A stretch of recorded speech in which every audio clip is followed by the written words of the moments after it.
Hello বন্ধুরা, তোমরা সবাই কেমন আছো? আজকে আমি তোমাদের সাথে শেয়ার করব ডালের বড়া দিয়ে নিরামিষ ডাঁটা আলুর তরকারি। এটা কিন্তু তোমরা খুবই সহজে বানিয়ে নিতে পারো আর খেতে কিন্তু অসাধারণ হয়। তাহলে চলো রেসিপিটা শুরু করা যাক। প্রথমে দেখো আমি একটা কড়াই নিয়ে নিয়েছি আর কড়াইয়ের মধ্যে সর্ষের তেল দিয়ে দিলাম। তেলটা যেই গরম হবে তার মধ্যে আমি দিয়ে দিচ্ছি কেটে রাখা সবজিগুলো। তোমরা এখানে তোমাদের পছন্দ মতো সবজি ব্যবহার করতে পারো। আমি ব্যবহার করেছি ডাঁটা, পেঁপে আর আলু।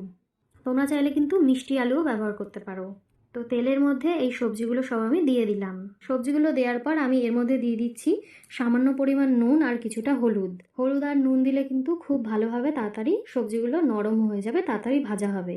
এবারে সবজিগুলোর সাথে নুন হলুদ বেশ ভালো করে খুন্তি দিয়ে নাড়িয়ে নাড়িয়ে মিশিয়ে নিই। দেখো এখানে সবজিগুলো কিন্তু বেশ ভালো করে ভাজা হয়ে গেছে। খুব বেশি ভাজা করার দরকার নেই, মোটামুটি আধ ভাজা হলেই হবে।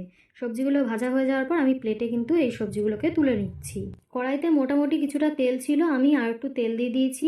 তেল দিয়ে আমি ফোড়নের জন্য দিয়ে দিলাম শুকনো লঙ্কা আর তেজপাতা। তেজপাতা দিয়ে একটুখানি নাড়াচাড়া করে নিলাম। তারপর দিয়ে দিচ্ছি পাঁচফোড়ন।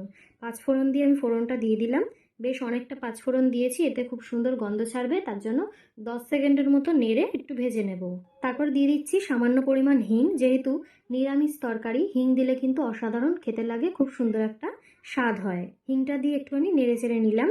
তারপর আমি এখানে দিয়ে দিচ্ছি আদা বাটা। তারপর বেশ কয়েকটা কাঁচা পাকা লঙ্কাকে বেশ ভালো করে পেস্ট করে রেখেছিলাম, সেটাই দিয়ে দিলাম। সেই মশলাটা দিয়ে দিলাম। দিয়ে এবারে বেশ ভালো করে নেড়ে চেড়ে ভাজতে থাকবো যতক্ষণ না কাঁচা গন্ধটা চলে যাচ্ছে। এরপর আমি দিয়ে দিলাম জিরে আর ধনের গুঁড়োকে জলের মধ্যে বেশ একটু গুলিয়ে রেখেছিলাম, সেইটাই দিয়ে দিলাম। দিয়ে বেশ ভালো করে নেড়ে চেড়ে মশলাটাকে কষাতে থাকবো। মশলাটা যেই খুব ভালো করে কষানো হয়ে যাবে তার মধ্যে আমি এবারে দিয়ে দেবো ভেজে রাখা সবজিগুলো। এই দেখো সবজিগুলো আমি সব দিয়ে দিলাম। দিয়ে বেশ ভালো করে নেড়ে চেড়ে মশলার সাথে মিশিয়ে নেব। মশলার সাথে খুব ভালো করে মিশিয়ে নেওয়ার পর আমি এর মধ্যে দিয়ে দিচ্ছি পরিমাণ মতো জল। তোমরা যতটা ঝোল খেতে পছন্দ করো সেই অনুযায়ী জল দেবে। জল দিয়ে বেশ ভালো করে আবার মিশিয়ে নিচ্ছি। এবারে এই ঝোলটা ফুটে ওঠার অপেক্ষা।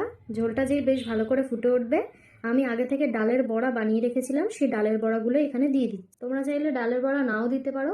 বাজারে বড়ি কিনতে পাওয়া যায়, ডালের বড়ি বা হিঙের বড়ি, অনেক ধরনের বড়ি কিনতে পাওয়া যায়, সেগুলোকেও তোমরা একটু তেলের মধ্যে ভেজে নিয়ে দিতে পারো। আমি এখানে এই ডালের বড়াগুলো দিয়ে দিলাম। এই বড়াগুলোকে বেশ ভালো করে ঝোলের সাথে মিশিয়ে নিই। আমাদের এখানে কিন্তু পুরোপুরি ডালের বড়া দিয়ে আলু ডাঁটার তরকারি একদমই প্রায় কমপ্লিট। তাই ওপর থেকে আমি দিয়ে দিলাম কিছুটা ঘি। ঘি দিলে কিন্তু অসাধারণ একটা স্বাদ আসবে, যেহেতু নিরামিষের তরকারি, তার জন্য ঘি দিয়ে এবার একটুখানি গ্যাসটা আমি অফ করে দেব। অফ করে ঢাকা চাপা দিয়ে রাখলেই কিন্তু আমাদের এই নিরামিষ ডাঁটা আলুর তরকারি একদমই রেডি। নিরামিষের দিনে কিন্তু তোমরা অবশ্যই এই রেসিপিটা একবার বাড়িতে ট্রাই করো।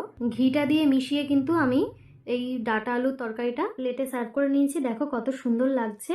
এরকমই আরও নিত্য নতুন রেসিপি পেতে আমার চ্যানেলটাকে সাবস্ক্রাইব করে দিও আর ভিডিওটাকে কিন্তু একটা লাইক অবশ্যই করে দিও।